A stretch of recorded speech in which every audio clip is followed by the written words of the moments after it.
మీ హేమని అంటాను, నా ముందు ఎప్పుడు మీరే ఉంటారు. ఎప్పుడు కూడా ఈ జర్నలిస్టులు ఎవ్వరు ఉన్నారో అందరినీ నేను ఏ మీడియా ఫంక్షన్కి రానివ్వండి, లేదా ఏమంటారు మా ఆడియో ఫంక్షన్ రానివ్వండి, మూవీ ఫంక్షన్ రానివ్వండి, ఏదైనా ఇష్యూలో వచ్చినప్పుడు రానివ్వండి, ఫస్ట్ పరిగెత్తుకెళ్ళి అందరినీ పలకరిస్తాను నేను. నాకు మీరంటే చాలా ఇష్టం.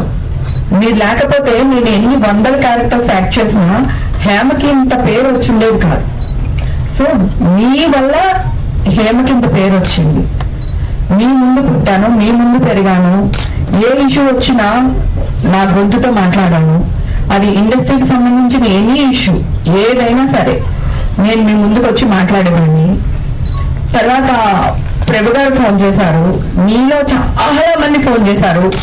ఒక్క రోజుకి 300-400 కాల్స్ అటెండ్ చేశాను నేను ఆ ఇష్యూలో ఉన్నప్పుడు. మీరందరూ ఫోన్ చేసినప్పుడు నిజంగా నేను అక్కడ ఉంటే అన్ని ఫోన్ కాల్స్ నేను ఎందుకు అటెండ్ చేస్తాను, అది పక్కన పెట్టేద్దాం. తర్వాత CCBకి నేను ఒక్కదాన్ని వెళ్ళాను హైదరాబాద్ నుంచి. మీకు నాకున్న ఇన్ఫ్లుయెన్స్ తెలుసు, నాకున్న సర్కిల్ తెలుసు మీ అందరికీ. నిజంగా నేను తప్పు చేస్తుంటే ఒక 2-3 లాయర్లో లేకపోతే ఇన్ఫ్లుయెన్స్ పర్సన్స్ నో తీసుకుని నేను CCBకి వెళ్తాను కదా బెంగళూరుకి. నేను ఒక్కదాన్ని ఎందుకు వెళ్తాను? నేను ఏ తప్పు చేయలేదు కనుక నేను ఒక్కదాన్ని వెళ్ళాను. నేను పోలీసులకి వాళ్ళు నన్ను ఎందుకు అరెస్ట్ చేశారు తెలుసా?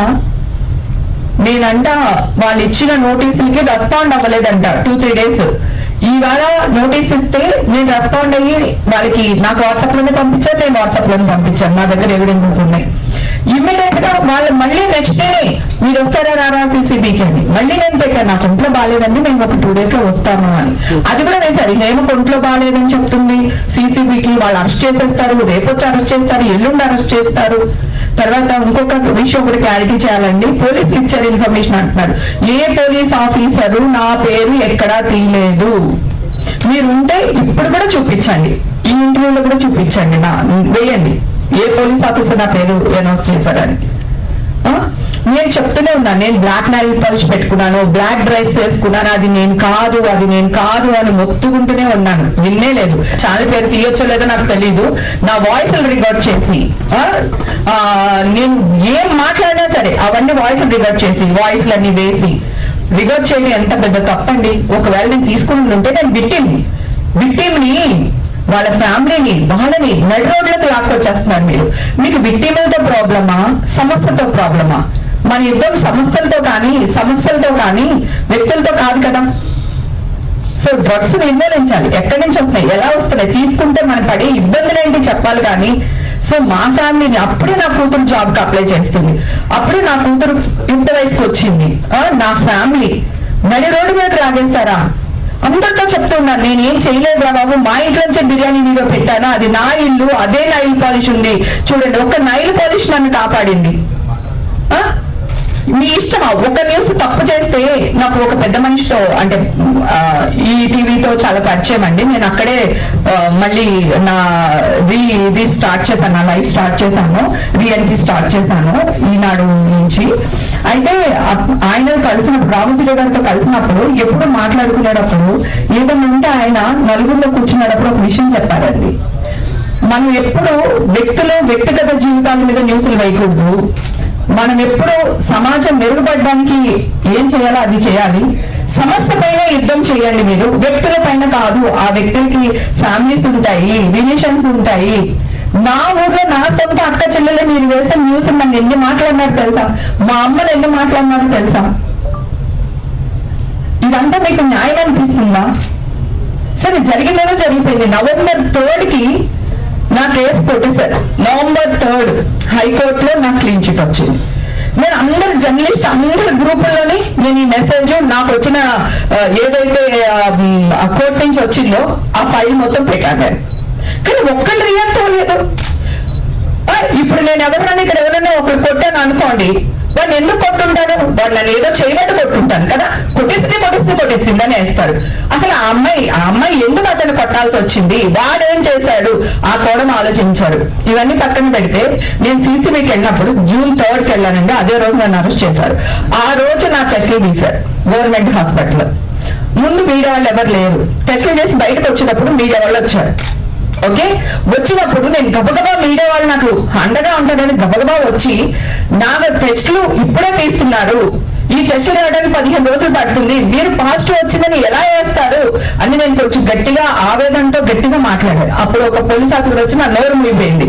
నేను ఇట్లా ఆ చేతిని ఇట్లా గెంటి, కావాలంటే మళ్ళీ క్లిప్పింగ్ చూసుకోండి, ఆవుని ఇట్లా గెంటి నేను మీతో మాట్లాడినప్పుడు అవును కదా ఆల్రెడీ ఫెస్ట్ ఉండుంటే ఇప్పుడు మళ్ళీ ఎందుకు చేపిస్తున్నారు అని మీరు అందరూ ఒక్కసారి ఆలోచించి మీరు అదే క్వశ్చన్ రేజ్ చేసి ఉండుంటే ఈ రోజు న్యాయం ఇంకొకలా జరుగుండేదేమో నా పక్షాన. నేను చచ్చిపోదాం అనుకున్నాను తెలుసా. మా అమ్మ నన్ను బతికిచ్చింది, ఈ రోజు మా అమ్మ లేదు. కానీ ఈ గుడ్ న్యూస్ అయితే అమ్మ వినింది, కానీ మీలో వచ్చింది మా అమ్మ వినలేదు. ఓకే, సో మా అమ్మలో అయితే నేను చచ్చిపోయేదాన్ని. చచ్చిపోతే మీరు అందరూ ఎలా న్యూస్ వేసేవాళ్ళు చెప్పండి. అవమాన భారం తట్టుకోలేక చచ్చిపోయింది హేమ, ఇదే కదా.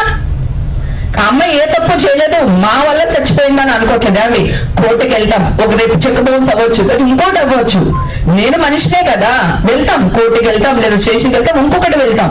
ఇట్లా పోగా చల్లడం ఏంటండి? నిజాలు మీరందరూ కోర్టు తీర్పు రాకుండా, పోలీసుల తీర్పు రాకుండా మీరు ఎలా శిక్షలు వేసేస్తున్నారో అని అడుగుతున్నాను. మీ శిక్షల వల్ల మేము చచ్చిపోతున్నాం, మా ఫ్యామిలీ చచ్చిపోతుంది, నా బిడ్డ భవిష్యత్తు పోతుంది. ఇది మీకు కరెక్ట్ అనిపిస్తుందా? న్యాయం అనిపిస్తుందా? సరే, వేసింది ఏదో వేసేశారు, అయిపోయింది, మీతో నాకు గొడవ వద్దు.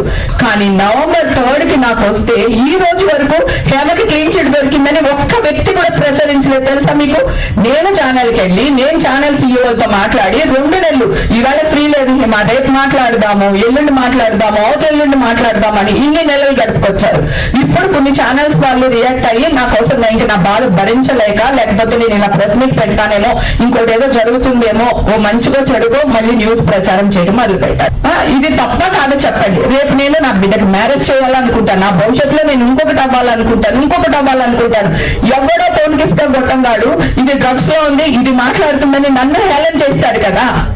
సో క్లీన్ చిట్ వచ్చినప్పుడు కూడా ఇలాగే జనాల్లోకి వెళ్ళాలి కదా. నా పని మనుషులు నాకు దొరకలేదండి. మీరు ఈ న్యూస్ వేసినప్పుడు మనల్ని అరెస్ట్ చేస్తారంటే వెళ్ళొద్దు వాళ్ళ ఇంటికి పనికి అని. మీ వల్ల ఎంత ఇబ్బంది పడుతున్నామో ఆలోచించండి. ఇది మీకు కరెక్ట్ అనిపిస్తుందా? నేను 3 నెలలు ఆగానే, ఇది 4వ నెల. సో ఎందుకు మీరు రియాక్ట్ అవ్వలేకపోయారు? చెడని ప్రచారించినంతగా మంచిని ఎందుకు ప్రచారించలేకపోతున్నారు? ఇది మీకు న్యాయం అనిపిస్తుందా? ఒకటి చెప్తున్నా, ఇప్పుడు 100 మంది మేము పార్టీకి వెళ్తాం కదా సార్. 100 మంది పార్టీకి వెళ్ళినప్పుడు ఒక్కళ్ళో 2 ఆర్టిస్టులు ఉంటారు సార్, లేదా ఒక్కళ్ళో 2 డైరెక్టర్ ఉంటారు, లేదా ఒక్కళ్ళో 2 ఎవరు సినిమా వాళ్ళు ఉంటారు. ఓకే, సినిమా వాళ్ళు మరి ఒక ఇది ఏంటి సార్? సినిమా వాళ్ళు గాజు బొమ్మలం సార్, మేము చిన్న రాడిచ్చి కొట్టిన పగిలిపోతాం సార్ మేము. ఇది మీకు న్యాయం అనిపిస్తుందా సార్? ఇది కాదు కదా సార్. ఇప్పుడు నెగిటివ్నెస్, నేను చాలా మందితో మాట్లాడాను సార్, జర్నలిస్టులతో, చాలా మందితో, పెద్ద వాళ్ళందరితో మాట్లాడాను, ఛానల్స్ వాళ్ళతో మాట్లాడాను. ఏంటది మంచి న్యూస్ వేస్తే ఎవరు చూస్తారమ్మా అని మీరే మాట్లాడుతున్నారు సార్. ఎక్కడికి వెళ్ళిపోతున్నాం సార్ మనం? సరే అండి, థ్యాంక్ యూ సో మచ్ నాకు ఈ అవకాశం ఇచ్చినందుకు. అలాగే ఇండస్ట్రీలో నాకు చాలా మంది హీరోలు వీళ్ళందరూ చాలా సపోర్ట్ చేశారు యాక్చువల్ గా. అలాగే మెయిన్ గా చిరంజీవి గారి గురించి మీ ప్రభు గారు ఇందాక ప్రస్తావించారు కనుక ఆయన గురించి చెప్పాలి. అవునండి, ఆంధ్రాలో అవార్డ్స్ ఇచ్చి చాలా రోజులు అయిపోయిందండి. ఆంధ్రాలో సినిమాలు తీస్తే మేము సబ్సిడీ ఇస్తామనో, లేకపోతే ఇంకోటి మరి ఇండస్ట్రీని పిలిస్తే ఆంధ్రాలో ఎందుకు చేయడండి? మేము అందరూ అక్కడికి వెళ్ళడానికి కూడా రెడీగానే ఉన్నామండి. అది మాదే, ఇది మాదే, 2 రాష్ట్రాలు మావేనండి. చిరంజీవి గారు అన్న ఒక మంచి మాట ఏంటంటే ఆర్టిస్ట్ని ఎంకరేజ్ చేయండి. ఇప్పుడు 2 స్టేట్స్ అయిపోయినాయి కదా, ఆ స్టేట్ లో కూడా మమ్మల్ని గౌరవిస్తే బాగుంటుంది అని ఒక మంచి ఉద్దేశంతో చిరంజీవి గారు చెప్పారు. దాన్ని కూడా సిలవలు పలవలు చేసేసి ఇష్టం వచ్చినట్టు తమ్ముళ్ళు పెట్టేసి మాట్లాడుతున్నారు. సరే, కాస్ట్ కౌన్సిలింగ్ గురించి మాట్లాడారు, నేను మాట్లాడాను చాలా సార్లు, చాలా మంది మాట్లాడారు. ఓకే, సో ఒక చోటే ఉందండి, ఇండస్ట్రీలోనే ఉందండి, ప్రపంచం అంతా 2 చుట్టూ తిరుగుతుందండి. ఇది నేను ఇదివరకు జాఫ్రింట్లో కూడా చెప్పాను. ఓకేనా? ఒకటి డబ్బు చుట్టూ తిరుగుతుంది, ఇంకోటి దేని చుట్టూ తిరుగుతుందో మీకు తెలుసు. సో ఎప్పుడు మనం మాట్లాడినా ఇవే టాపిక్స్ మాట్లాడతాం. ఎందుకు ఇండస్ట్రీనే ఫోకస్ చేస్తారు? వందల మంది మన చుట్టూ ఉంటారు, ఇండస్ట్రీలో ఉన్న వాళ్ళు ఒక్కళ్ళే ఉంటారు. ఆ ఒక్కరి గురించి ఎందుకు చేస్తారు? ఒక సినిమాలో ఎవరో ఒక అమ్మాయి చేస్తారు, లేకపోతే ఒక అబ్బాయి చేస్తారు, ఆ అబ్బాయి ఇండస్ట్రీ అమ్మాయి కాదండి, మేము మీ వాళ్ళమేనండి. మీరు లేకపోతే మేము లేము, మీ పబ్లిసిటీ లేకపోతే మేము లేము. అలాగే మేము మా సినిమాలు మేము లేకపోతే కూడా మీకు ఇబ్బంది కదండి. సో ప్లీజ్ అండి, దయచేసి మా ఎవరైతే సినిమా ఫ్యామిలీస్ ఉన్నామో మేము చెప్పే మనోవేదన లేకపోతే మా భావమో దాన్ని భూతగా చేసి వేరేలాగా ప్రచురించొద్దని కోరుకుంటున్నాను. 100 మంది దోషులు తప్పించుకున్నా పర్వాలేదు, కానీ ఒక నిర్దోషి కూడా శిక్ష పడకూడదు అనేదే మన చట్టం కదా. సో మీరెందుకు నిర్దోషుల్ని దోషుల్ని చేస్తున్నారు కదా, ఇదే హైలైట్ అవుతుంది కదా, ఇదే అయ్యండి. హాయ్ అండి, నేను మీ కార్తికేయ. TFCC లైవ్ ఛానల్ని లైక్ చేయండి, షేర్ చేయండి, సబ్స్క్రైబ్ చేసుకోండి. This is Nikhil. TFCC ఛానల్ని ఎంకరేజ్ చేయండి, లైక్ చేయండి, subscribe. Hello, this is heroine Alekhya Angel. TFCC live ఛానల్ని లైక్ చేయండి, షేర్ చేయండి, సబ్స్క్రైబ్ చేయండి. TFCC ఛానల్ని లైక్ చేయండి, షేర్ చేయండి, సబ్స్క్రైబ్ చేయండి. నేను మీ హీరోయిన్ మౌర్యాని. Thank you. అందరికీ నమస్కారం, నేను మీ Geetha Madhuri. TFCC live like చేయండి, షేర్ చేయండి, సబ్స్క్రైబ్ చేయండి. హాయ్ అందరికీ నమస్కారం, నేను మీ Madhupriya. Please like share subscribe to TFCC live. Please subscribe TFCC channel like చేయండి, షేర్ చేయండి. TFCC ఛానల్ని లైక్ చేయండి, షేర్ చేయండి, సబ్స్క్రైబ్ చేయండి. Hi, please subscribe TFCC.